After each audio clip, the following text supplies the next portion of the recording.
शिवम कोकरे, इयत्ता 4थी। माझ्या शाळेचे नाव जिल्हा परिषद प्राथमिक शाळा वाघमोडेवाडी।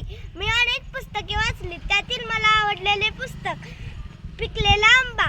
या पुस्तकात एक मानसी म्हणून एक मुलगी आहे, तिला शाळा खूप आवडायची। त्याचे कारण आहे की तिच्या शाळेत भला मोठा आंब्याचं झाड होतं आणि एके दिवशी तिला सुट्टी होती, तेव्हा ती तिच्या आईसोबत शाळेच्या मागच्या तलावात कपडे धुण्यासाठी गेली। तेव्हा ती मजेने मस्त पाण्यात खेळत बसलेली, तेव्हा तिची नजर शाळेच्या आंब्याच्या झाडाकडे गेली। तेव्हा तिला तिथे पिवळे काहीतरी दिसले, कारण की त्या आंब्याला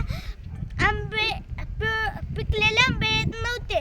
त्या आंब्याला तिला वाटले हा आंबा असेल, म्हणून ती जवळून पाहिले तर तो आंबा होता। ती घरी गेली आणि सर्वजण झोपलेले होते, तेव्हा ती उठून त्या आंब्याकडे गेली। तिला गेटवरून चढता येईना, पुन्हा चढता येईना, म्हणून तिने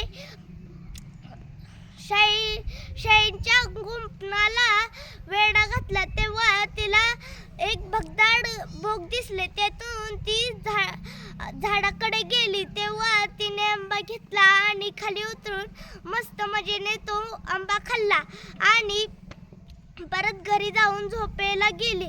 यातून मला शिकायला भेटले की आपण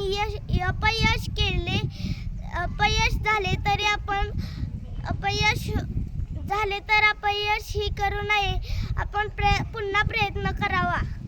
धन्यवाद।